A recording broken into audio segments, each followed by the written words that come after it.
postale tous les 2-3 mois où il est pas rasé soudain. Ah ben tu sais pourquoi il se rase plus. Eh ben, vous allez nous l'expliquer. Ben, pour qu'on lui demande plus à quoi il pense quand il le fait.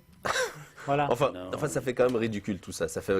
On sait qu'il va revenir, on sait que toutes ses équipes sont en train de le préparer, point. Donc à partir de là, qu'il arrête de prendre lui et ses hommes de prendre les Français pour des blaireaux. Non mais par rapport à ce que vous dites. Blaireau, ça permet de se raser. Non, vous n'allez pas me dire que vous allez défendre Nicolas Sarkozy quand même, monsieur le maire. Non, parce que vous dites blaireau, je défends Bernard Hinault, c'est différent. Et donc, on aura tout vu dans cette émission. On est à 20 minutes, on n'est pas encore sorti du coup de cœur. Et on parle du Tour de France, on parle des... Non, Nicolas Sarkozy, c'est pas... Aujourd'hui, il faut occuper l'espace.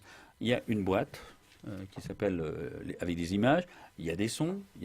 Donc ça veut dire qu'aujourd'hui, si on ne dit rien, on n'existe pas. Et même éventuellement, c'est même pas soi-même qui puisse dire quelque chose, c'est d'autres qui disent quelque chose. Donc ça veut dire qu'il faut exister tout le temps, en permanence. C'est tout. Enfin, on peut dire que allez, on va passer à nos échanges. Carla, c'était sa romance, et l'Élysée, c'est ça recommence. Mais on m'a dit que, sur ce, on va commencer le débat quand même avec notre invité. On m'a dit que Carla voulait faire vraiment du rock un peu plus tonique. Plus entraînant. Vous savez, dans cette émission, on n'apprécie pas les on m'a dit. Alors dites-nous qui vous a dit. Ah ben je sais pas, moi. Parce qu'elle a un titre de chanson d'ailleurs, elle aussi, on m'a dit. Je sais pas, est-ce que le pingouin, est-ce que Allez, on va passer puisqu'on parle de l'Élysée. Puisqu'on parle de l'Élysée, alors on dit, alors, en l'occurrence, on dit souvent de vous, vous êtes un proche de François Hollande. Bah attendez, la proximité, mais le proche, à quel niveau vous voulez dire? Voilà. On dit que vous avez des liens. Je voudrais pas quand même qu'il y ait une interprétation de la. Non, il avance pas masqué. D'accord. Ni casque. Bon. Il va pas à votre rencontre avec un casque. Moi, j'utilise pas un scooter, j'utilise pas un casque. Pour le moment, j'ai pas du tout de lieu secret. Non, quand on dit c'est un proche, je connais François Hollande et je l'ai connu pas du tout par la politique. Je l'ai connu parce que j'ai participé à pas mal d'émissions sur la sécurité routière, etc. Et j'ai eu l'occasion à un moment donné que lui choisisse un sportif qui était Richard Dacoury. Et Richard Dacoury m'avait choisi pour travailler et justement parler de la sécurité routière et tous les problèmes. Et donc ça fait maintenant une bonne quinzaine d'années qu'on se connaît.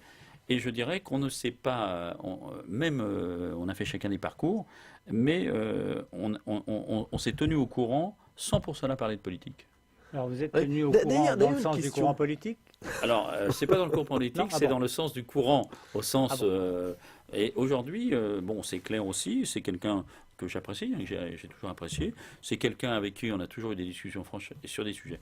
Par contre, voilà. Mais vous n'avez jamais eu votre carte socialiste? Ah si, je vais pas me cacher, moi. Je suis... Vous avancez pas masqué, vous. Je te connaissais écologiste il y a 15 ans. J'ai très clair, j'ai fait le parcours de certains et d'autres. Moi, je suis un crypto-communiste du CRS.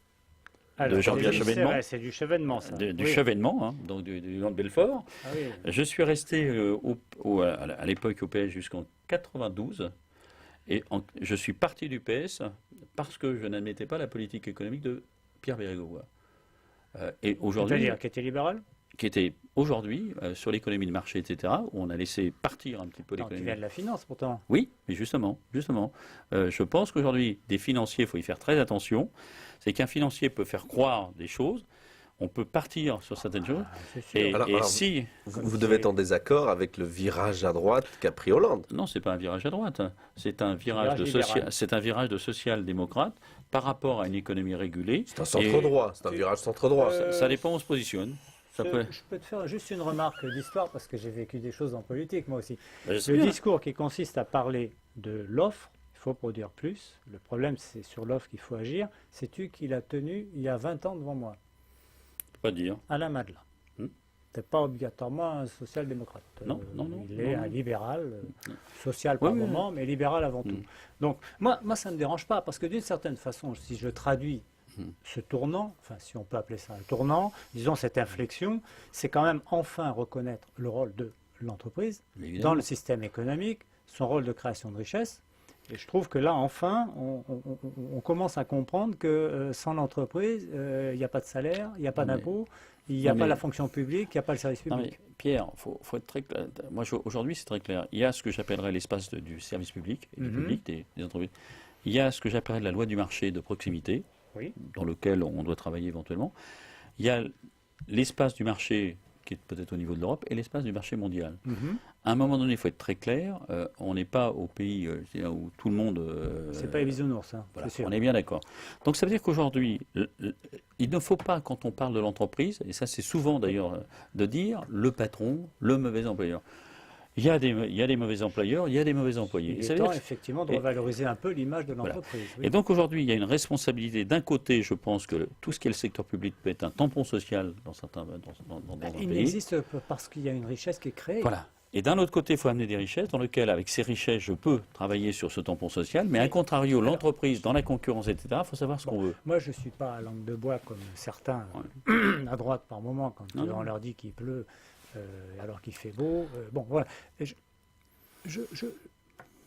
Comment expliques-tu qu'il ait mis 2 ans pour exprimer cette forme de logique économique qui, effectivement, permet que, dans un monde où on n'est pas isolé dans notre petit hexagone, où enfin on réalise qu'il faut sauvegarder l'entreprise parce que sinon on va mourir. Alors, si tu veux, moi je pense que par rapport on va dire, à cette évolution, on va pas dire à ce virage, je ne veux pas faire de polémique là-dessus. Non, c'est pas la peine.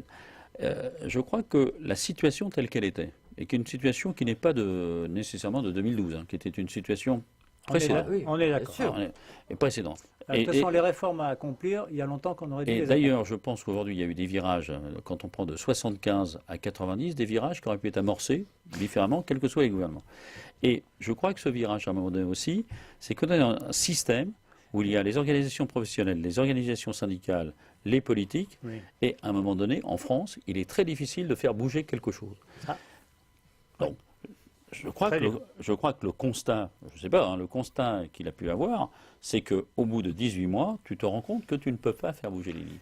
Et la vraie question aujourd'hui, ça va même plus loin, c'est que d'un côté, il faut faire bouger les lignes par rapport aux entreprises, etc., mais d'un autre côté aussi, au niveau de l'Europe, il faut qu'il y ait des obligations aussi de certains marchés captifs. Quand je parle du spatial, par exemple, quand je vois des pays de la communauté européenne qui ne passent pas nécessairement par notre lanceur, il y a des vraies questions, notamment pour leur lancement de satellites institutionnels. Donc je crois qu'il y a à la fois travailler son secteur public, à la fois savoir investir de telle façon sur les premiers marchés et sur les deuxièmes marchés, et aussi travailler sur la mondialisation. Ce que je comprends mal, et puis on va passer à un autre sujet, parce qu'on ne va pas épiloguer trop longtemps, mais Bérégovoy était considéré comme étant un homme assez pragmatique à gauche. Je ne vois pas trop la nuance entre ce qu'il a pensé, essayer d'insuffler en termes de politique économique, et ce qu'aujourd'hui Hollande est en train d'essayer de tracer, je dirais, les si tu veux, par rapport à l'économie de marché, et notamment par rapport à tout ce qui est, je dirais, le système de cotation, le système du CAC, et par rapport au système de participation, de primes théoriques, etc. Les années... Il y a eu déjà le premier niveau où Monory, donc bien évidemment, il y a eu la notion que tout le monde devenait actionnaire, etc. etc. Ensuite, Bérégovoy est parti sur l'économie de marché. Sur cette économie de marché, il a voulu favoriser justement ce que j'appellerais le système de l'actionnariat, le système des primes et des participations.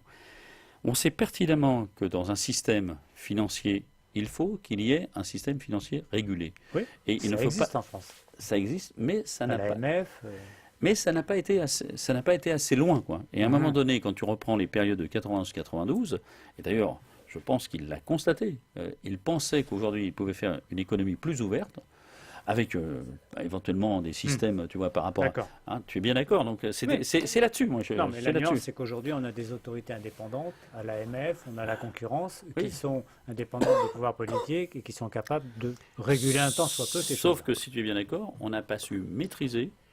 On avait des entreprises dites plus ou moins publiques-privées, parce qu'on peut m'expliquer ce qu'on veut. Certaines entreprises qui sont dites privées, en réalité quand même, sont des entreprises qui sont soit en situation de monopole sur notre pays, soit issues éventuellement du public.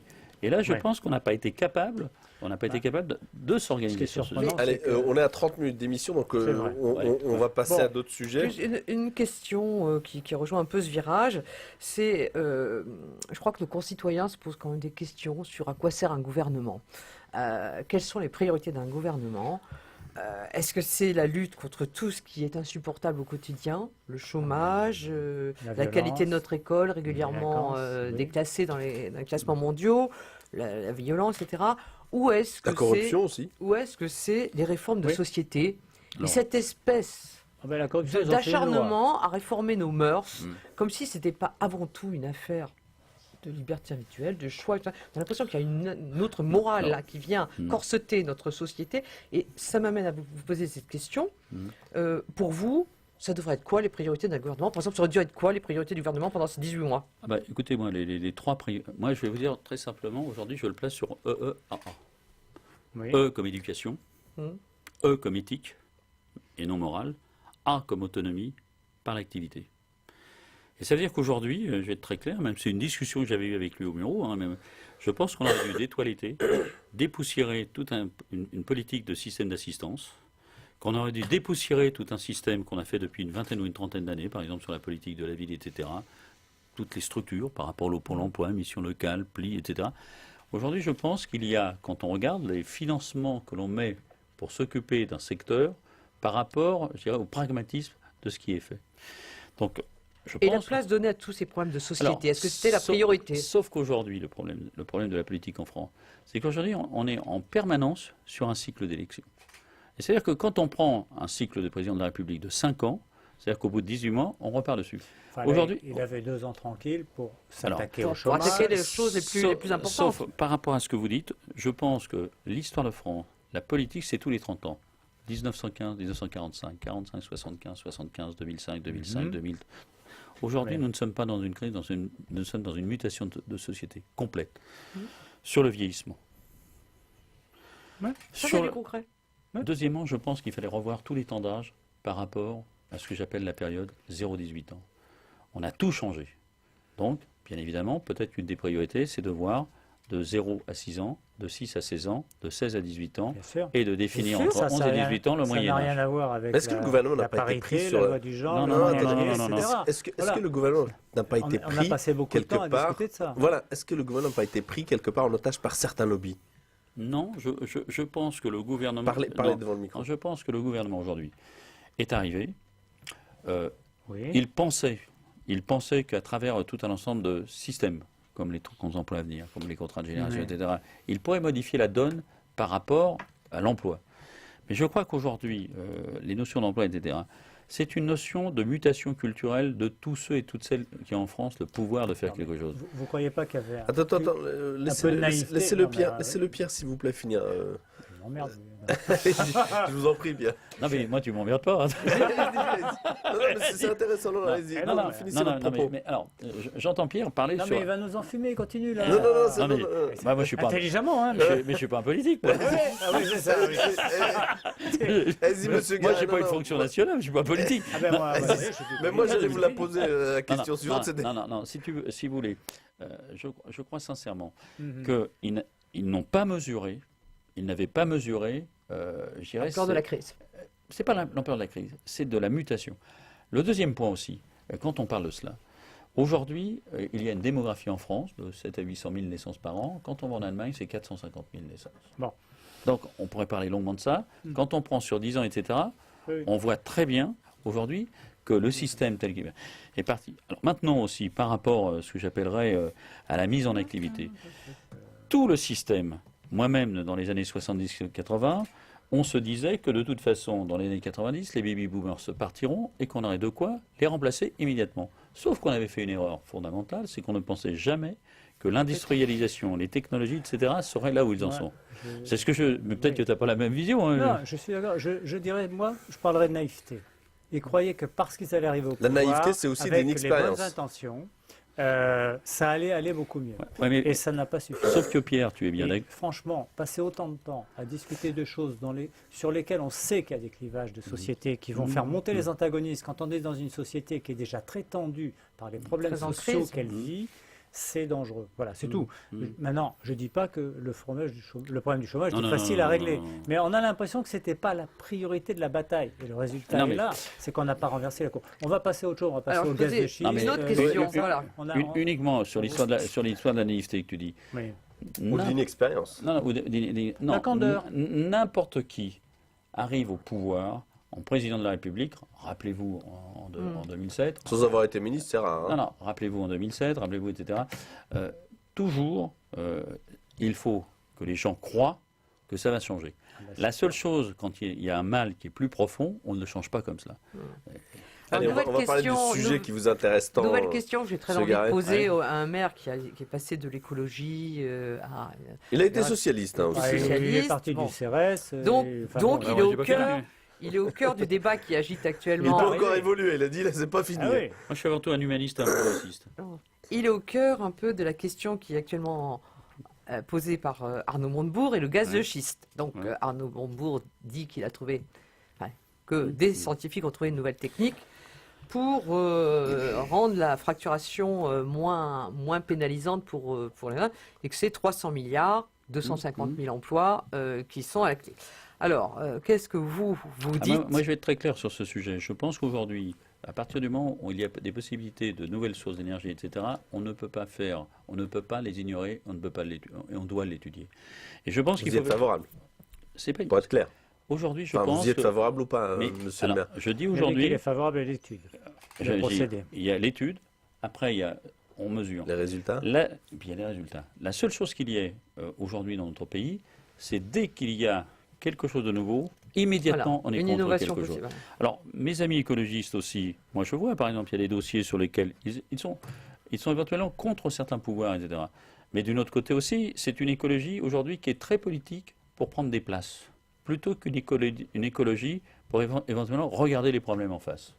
Et donc, je le dis d'autant plus, j'ai encore eu une discussion dernièrement avec ceux qui étaient la génération d'avant écologistes, ou même quand on parlait de Dumont ou d'autres. C'est-à-dire lesquels? Les Mamères D'autres, ma mère, voilà, etc. José Bové qui va aller au Parlement européen, lui qui est anti-européen. La génération dont vous parlez, ils ont tous pris des places. Non, mais ils ont tous pris des places. Donc je dis aujourd'hui, le gaz de schiste, c'est quelque chose qu'on ne peut pas éluder d'un revers de main. Il doit y avoir une étude, voir fonctionnement, ce qui ça marche ou pas. Contre la fracture sociale, la fracturation au gaz. Non, c'est que pendant longtemps c'était non, non, non. Aujourd'hui, on entend un ancien écologiste qui dit oui pour l'étude et ensuite on verra. C'est oui pour l'étude et ensuite on verra. Moi, je ne suis pas. Nouveau. Je ne suis pas un ancien écologiste. Moi, il faut le savoir. Non, on va être très clair. Moi, je suis quelqu'un dans ma vie. J'ai été progressiste. Bon, je le suis toujours. Deuxièmement, je suis soucieux par rapport à tout ce qui est environnemental, etc., et par rapport au développement durable, et par rapport à ce que j'appelle le développement durable, qui n'est pas qu'uniquement par rapport, je dirais, aux terres, etc., mais aussi le développement durable de l'individu et de l'humain.